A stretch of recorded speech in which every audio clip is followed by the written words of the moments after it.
as I am not broken. What does that tell you about his willingness to even acknowledge that maybe his behavior or his thoughts are a problem? Well, we talked about that earlier in terms of not taking responsibility. So it's always someone else. It's never them. And a lot of times that's the issue. And specifically antisocial personality disorder, they do come to me, but I'm a forensic psychiatrist. So it's rare that they come because just like you pointed out, they don't see that they have the problem. It's you and you and you. The legal system is the reason that I have the problem now because you guys focused on me. I was doing illegal behaviors before. I never got in trouble before. You guys came after me. You know, so they don't see themselves as having a problem. They are rare in my patient population, but it's what I see because I'm forensic. But borderline and those kind of things, they may come because of that. But if they don't feel that they have a problem, surely they're not going to come. Narcissistic personality disorders also within that cluster. He has some of those traits, and that is one of the statements that they will make. It's not me, it's you. And they eliminate that person from the mix. Don't go to dad's house anymore. Dad's saying I'm doing something wrong. That mom's house. Now she's upset. I'll go back to dad's house. And then it's back and forth and back and forth. He had the flexibility to be able to do that. Not a lot of people do. So again, you know, this is a fluid thing. So after the cross-examination, I heard a lot about mom, heard a lot about dad. Did you watch the video of the bank shooting? I sure did, yeah. Where Zeph and Xavier walked into a bank and killed 5 women? I did. Did you watch that carefully? Oh, I watched it several times because I was looking at different things at each time. Here's what I want to ask you, Doctor. Yeah. Did you see Zeph and Xavier's mother or father in that bank? No. I don't have any other questions.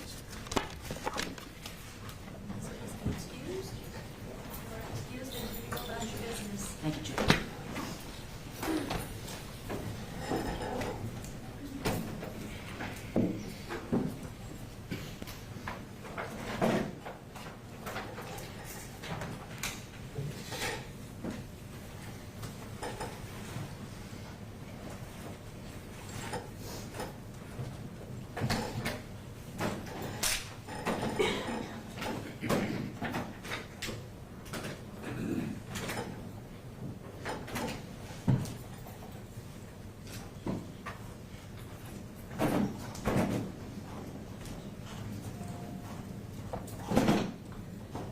Be a good time to take our morning break, so let's go ahead and go back the record, excuse you, and see you again after.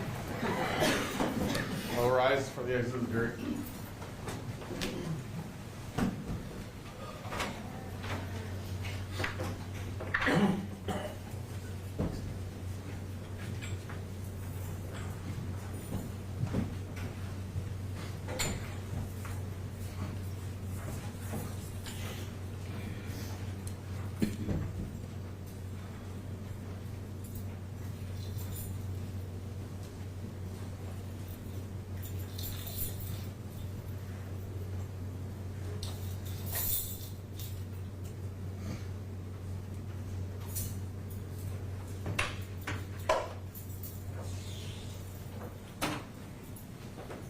Let's take a comfort break before we do anything else.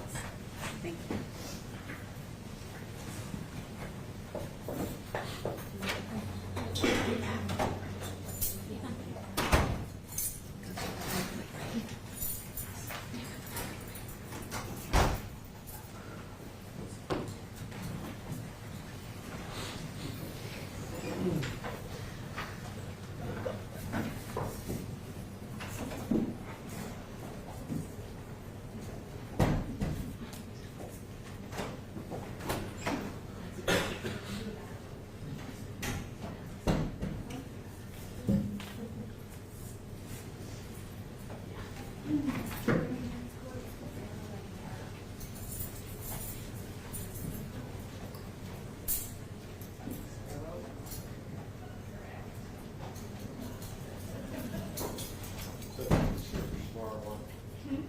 so it does more work. I hate that. We're there around 10:30, so I usually have like a mid-morning snack.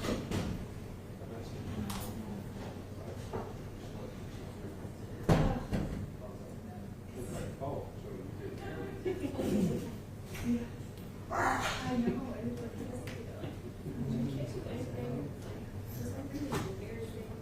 Ah.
other things.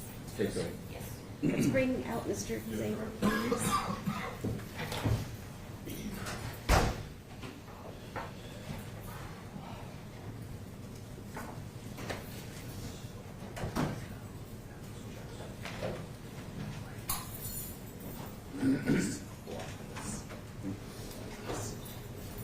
And we'll bring in our jurors. Thank you.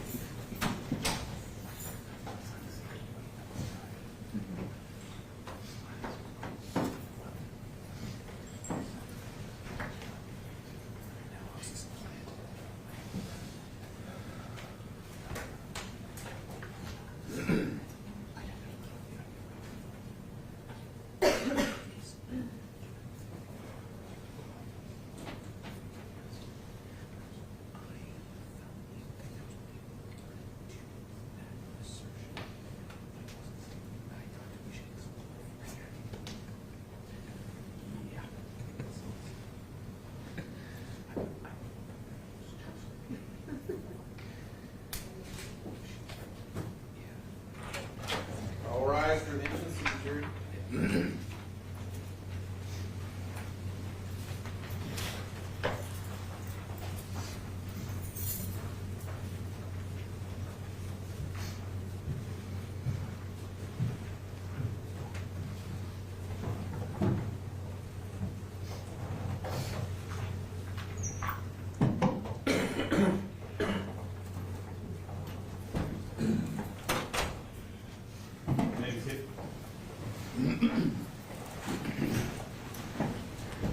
Ladies and gentlemen of the jury, the testimony in this case has concluded, and I'm going to read you some instructions.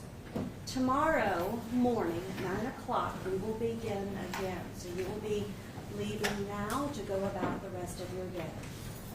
Tomorrow morning, you will be hearing from counsel in their closing arguments. And then, once they have concluded, I will be instructing you on the law applicable to this case, after which you will be sent to deliberate the case. The reason we're not doing that today is the attorneys and I have some matters that we need to take up outside your presence before we can reach that point, as well as once you go into deliberations, you will be what we call, the legal term, sequestered. You will have all the time you need to make your decision. We will not stop you in any way from conducting your deliberations. However, you will not be able to have contact with the outside world until your deliberations conclude. To that end, I'm directing you to bring your overnight bag with you tomorrow so that if your deliberations are not concluded tomorrow, you're able to sleep and be refreshed to continue your discussions the next day. You should bring your necessary medicines, any sleep equipment, changes of clothing, and toiletries in your bag. You may bring your bag into the courthouse with you when you arrive tomorrow morning and leave your bags back in your deliberation room in your home away from home. You should park in your designated juror parking, lock your car, because you won't be traveling to a hotel in your car. You will be taken as a sequestered group by the sheriff's office in their van to your hotel. You may bring reading material for your evening, such as a book or a novel or a paper crosswords or games, but no newspapers or current events updates, and you won't be watching TV in the hotel. You may not bring any electronic equipment with you, and law enforcement will check your bags to make sure you don't have any electronics that would communicate with the outside world. Now, if you do bring your cell phone, when you go to deliberations, you're going to lay your cell phone on one of these level half walls in front of you or beside you and leave it there. Go ahead and turn it off so the battery doesn't run down. But you don't take it with you when you go back for deliberation. Law enforcement will check your bags to make sure you do not have any electronics that would communicate with the outside world. You would be taken to the hotel arranged for you by law enforcement using their transportation, so you won't need your own vehicles. Meals will be arranged for you during your deliberations. So unless you have specific snacks or foods or dietary needs that you need to bring with you, you don't need to bring your meals with you. You will only be able to deliberate after you are sent out to do so. And you may not communicate with one another about this case unless you are all together in the deliberations room. Even if one of you goes to the restroom in the deliberations room while you're deliberating, you must stop your discussions until your fellow juror returns, and then you can continue talking. Traveling to, from, and at the hotel, you are not to engage in any discussions regarding this case. Further, you must not, now that you have heard my instructions regarding gathering your overnight materials, communicate with one another beforehand to decide that you will speed up your deliberations so you don't need to bring your clothes, so y'all don't have to spend the night away from home. You are taking my instruction, you are abiding by my instruction, and as I say, it is up to you how long you deliberate, but once you start, I want you to be prepared in the event that by the conclusion of tomorrow afternoon, you are not done. I can't just send you home and have you come back. I have to hold you all as a group. And this is to give you, because you're going to go take care of these matters today, to give you the chance to do this. You may notify your household members that you may or may not be home tomorrow evening or until your deliberations conclude, and for them not to worry about you. You may, of course, if you need to do so, leave an emergency number with the court in case someone in your family has an emergency about which you need to be informed, and then we'll look after that. And the way we would do that is if we received the phone call from the emergency contact because someone in your family is ill or something has happened, we would have the bailiff come and get you, stop your deliberations, bring you in here, inform you, let you take care of that matter or speak to whom you need to. I cannot stop deliberations. I can let you speak to your family. We have to see that happen. And then everything is okay, you go back and conclude your deliberations. My hope is that that won't happen at all. I'm hopeful that the rest of your significant others and immediate family are in good shape and that this is okay for them. But that's the caveat, that we can allow you to speak if someone is in dire straits or needs to get information from you about an illness or an emergency, that can happen. But otherwise, you should be able to be incommunicado with anyone except the bailiff with a note or with the court. And other than that, you don't talk to anyone outside your group. With that, are there any logistical, not questions about the case, but any logistical questions that I have made unclear to you? I have a Kindle. Okay, and you are? Sorry. Patricia Portis. Juror 183. 183. I have a Kindle that I read on. Is that considered an electronic device so I need to bring a paper book? You need to bring a paper book. So if you have electronic games that you play, for instance, on a daily basis, play your game tonight and be done with it and let it, you're going to miss a day or two, whatever. You're just sorry about that. But you can pick it back up, or maybe you have a friend that can continue to play your game for you if you have things going on. I'm just saying those things happen. Are there any other logistical questions? So it is paper, but don't bring current events, newspapers, anything like that. The bailiffs will have the opportunity to make sure that you're not taking an electronic device with you. You may have a sleeping instrument that helps you sleep better, and hopefully it would be able, if it contains data, to upload at a later time, for instance, to the internet. Those things do have communication. If anyone has for instance, a heart monitor or a device in the implant that communicates consistently with a cell phone, it's going to have to not communicate. Hopefully does anybody have that kind of situation? Or anybody has a heart device? Okay, y'all are in great shape. Any other questions? Yes? CPAP. You take your CPAP.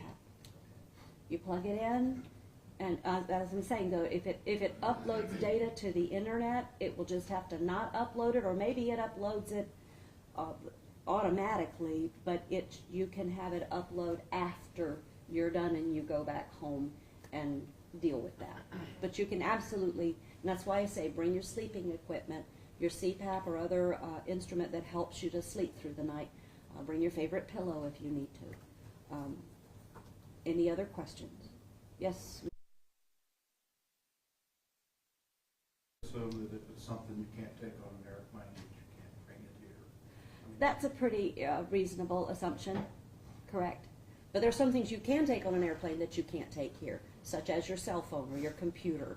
So no electronics whatsoever. You cannot communicate with the outside world if you are not done with your deliberations. But this way you can sleep and be comfortable and then come back and continue your discussions.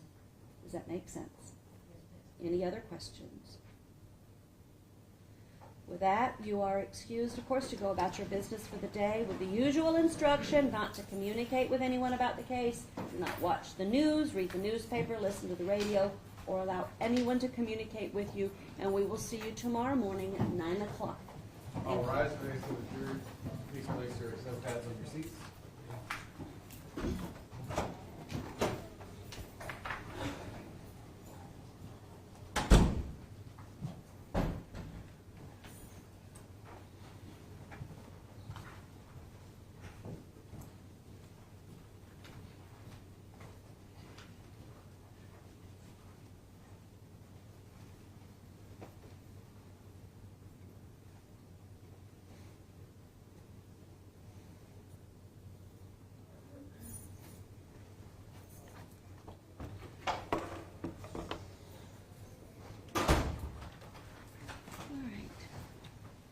Now then, there are matters I know that we need to take up with regard to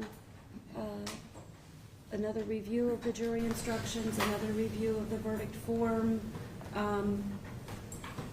The order of closings has been determined that the state goes first and then the defense. I always tell the jurors that equal time is allowed to both sides, and I am not going to stop either one of you from saying what you need to say to the jurors and taking care of each of your respective arguments to the jurors. And with regard to the mitigators, I know we needed to go through that most specifically. I don't know if you've already communicated that with Mr. Nutter. And Mr. Nutter sent in a new version with all of the mitigation in it. I have a version 2. Have you all sent a version 3? I thought I heard somebody mumbling something about the word 3. There was version 3, which Okay. I sent to your JA earlier today. Then hopefully she'll send it to me. All right. And are there other matters? I do need to give you some rulings with regard to the defense's motion as it relates to the language of the final instructions section. And I have two other matters. Yes. May Oh, I stay yes. seated? oh, please, of course. On the version that the state sent this morning, there aren't page numbers on it, but as I have it pulled up in my computer, it's on page 12. Is this version 3 that you're looking at that says V3? I believe so, because it's the one that came this morning. Well, I got one this morning at Okay, is it- 9:56 that says V2. The subject Oh, here line it says says V2, revised but the- 3. Okay, Yeah. now I see it. Yeah, you have it. Yes. Okay, so it is revised 3.0. Yes, I'm looking at the same document. Okay, on, the way I have it pulled up, page 12, Yes. after the 1 through 6, then it goes into whether the state has met its burden of proof paragraph. Mm-hmm. If the court denies our request and assigns the defense the burden of proof for mitigation, I believe that this paragraph needs to address the fact that our mitigation and our burden of proof does not depend upon the number of witnesses or the number of exhibits. I think that needs to be parallel if the court is denying my motion. And let's go ahead and, do you want me to take care of that first? Or do you want to address this issue and then whatever your other issue is? Because you said you had two. Well, I have many, but no. Actually, no. The other issue relates to the verdict form. And the verdict form is, we proposed it, is what we are requesting. We are further requesting. Does the court generally send just one copy of the jury instructions back, or all 12? Do they get 12? I can be persuaded to do either. Okay. I don't care. We would ask for 12 copies of the jury instructions. We are also asking for 12 copies of the verdict form, that, because that's part of the instruction, that each juror have their own individual one to look at and read and consider. I'm not saying they need to all individually fill out verdict forms and bring them all in. Oh, we are. Oh, okay, I'm sorry. We are asking that each juror fill out an individual verdict form and that they then present their final on one verdict form so that the vote is there.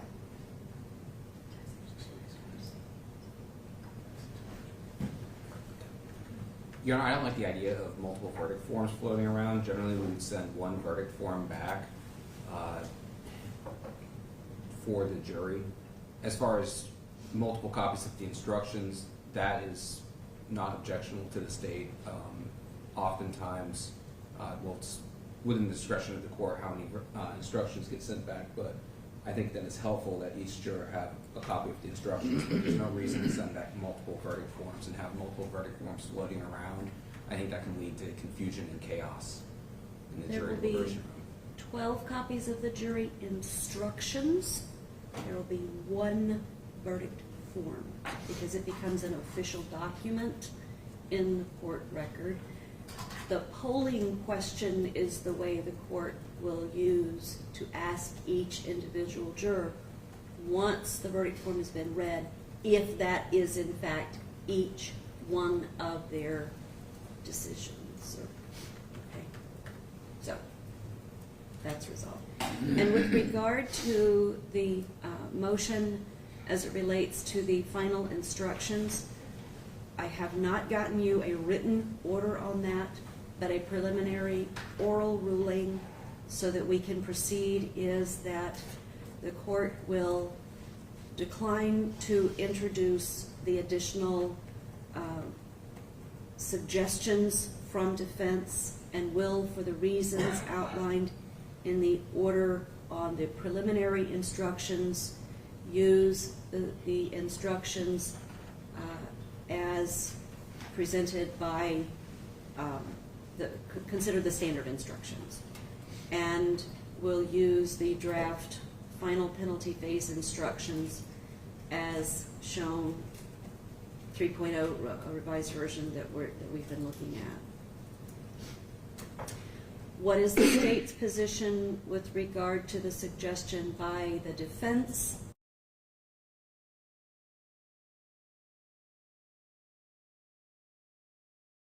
Exhibits it's offered instead on the nature and quality. Yeah, I do not have an issue with that. I would just suggest that if we do that, we make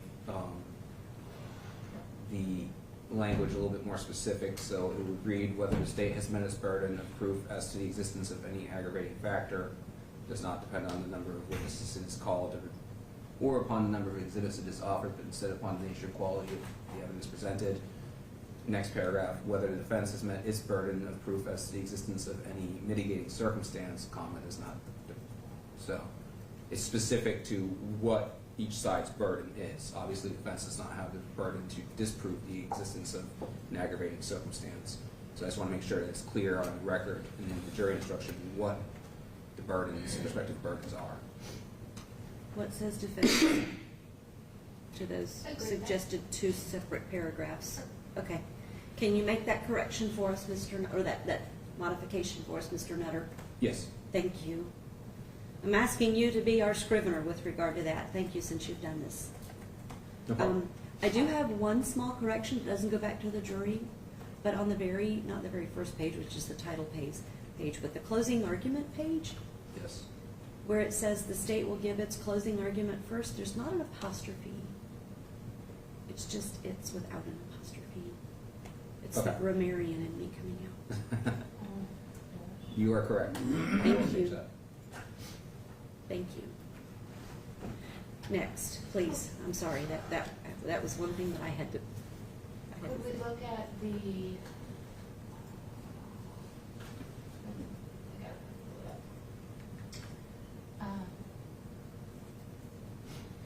page 13, the psychotropic medication? I believe the italicized portion needs to come out.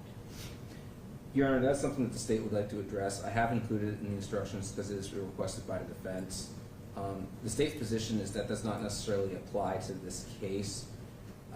If you look at the italicized portion, the reason I left that in is for the court's consideration of whether or not the instruction is appropriate.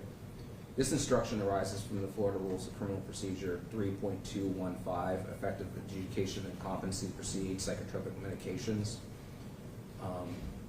And specifically, if you look at subsection C of that rule, it reads, a defendant who, because of psychotropic medication, is unable to understand the proceedings and to assist in the defense shall not be automatically deemed incompetent to proceed simply because the defendant's satisfactory mental condition is dependent upon such medication, nor shall the defendant be prohibited from proceeding solely because the defendant is being administered medication under medical supervision for a mental or emotional condition.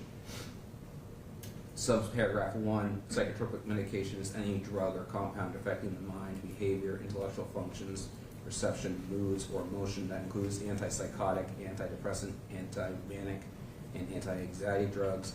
Subsection 2 goes on, if the defendant proceeds to trial with the aid of medication for a mental or emotional condition, on the motion of defense counsel, the jury shall, at the beginning of the trial and in the charge to the jury, be given explanatory instructions regarding such medication. So, it's in the discretion of the court whether to give the instruction. The state would object because we do not believe it to be applicable in this case because there has not been an adjudication of incompetency that the state is aware of. Additionally, in any case, the defendant's courtroom demeanor is not evidence for the jury's consideration. I think that's pretty well settled. So I don't think that the instruction is necessary or warranted in this case, but it is obviously in the discretion of the court whether the court believes it to be an appropriate instruction. Response?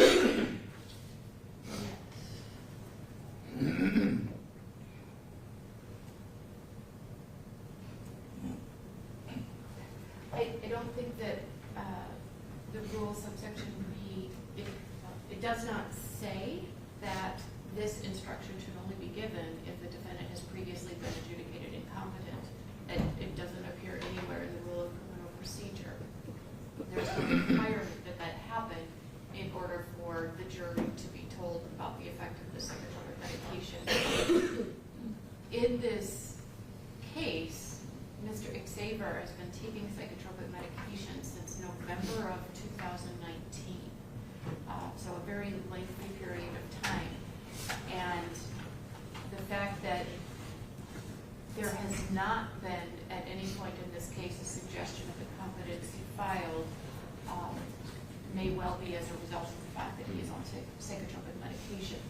So to say that because he hasn't been officially adjudicated incompetent does not preclude the court from giving this. I don't think the court would want a situation where a defendant who is voluntarily taking psychotropic medications would then go off of them in order for his mental state to deteriorate. I don't think the court or the state would in any way want that.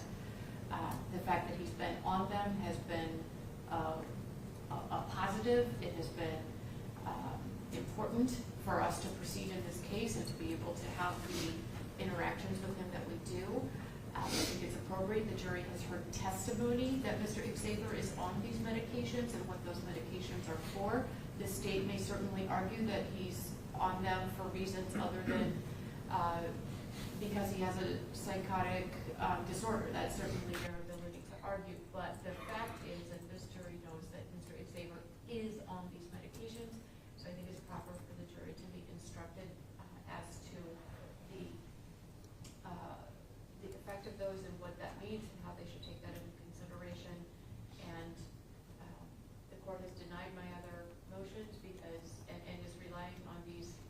published instructions, so I would ask the court to have a consistent ruling with this matter and allow this instruction to be presented to the jury. Anything further from the state? It's Regard- within the court's discretion what instructions they give jury. The state objects, but it's within the court's discretion.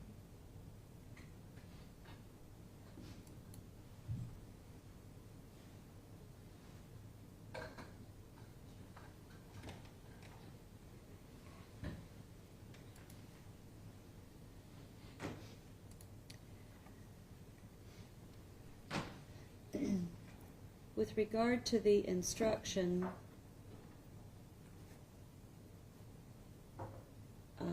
Rule 3.215, it says that number one is to be given at the beginning of the trial, which it wasn't. It wasn't suggested, it wasn't requested, and it wasn't part of anything which was brought to the attention of the court or to the jury. The section B, with regard to the limited application of incompetency adjudication, this is an instruction that is more particularly important in a case where someone has been adjudicated incompetent to proceed, and yet we are proceeding to trial, despite the fact that the person is taking their medication. In this case, Mr. Xavier is voluntarily taking medication, not because of an adjudication. And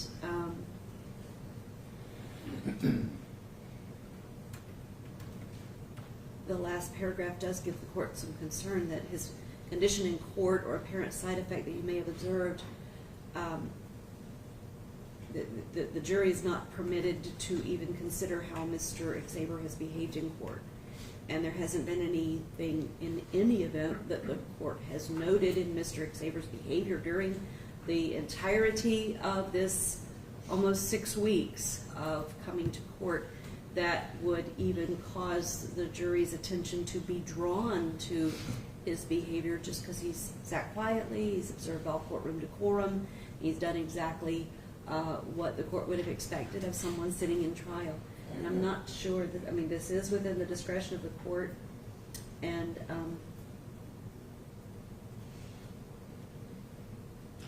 May I say something just briefly? I'm sorry.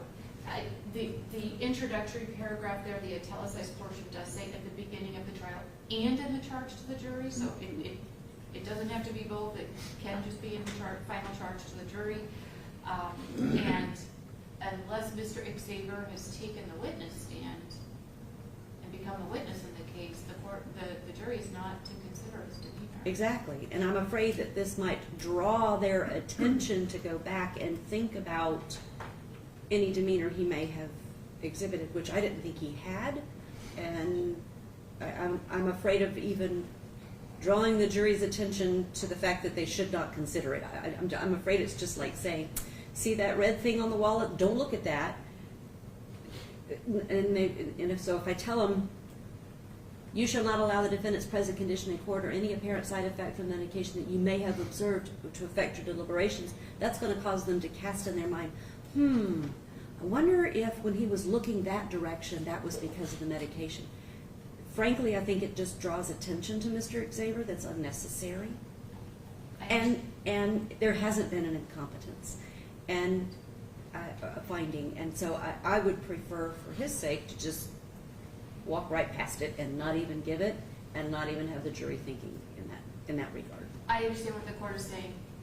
We are asking for it for Mr. Xavier. Sure. I understand that the court may have a different interpretation or think the jury may think different things. We are asking as the defense team that it be instructed. Having considered those things and making that strategy call on our part.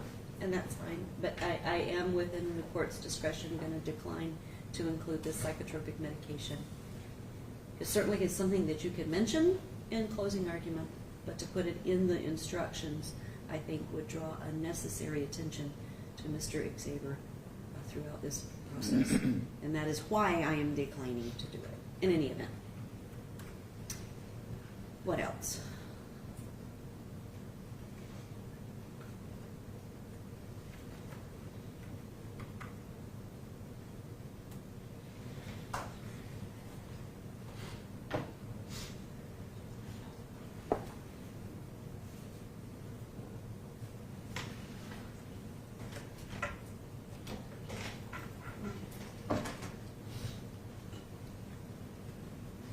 I understand the court's position. May we have a brief sidebar? Yes.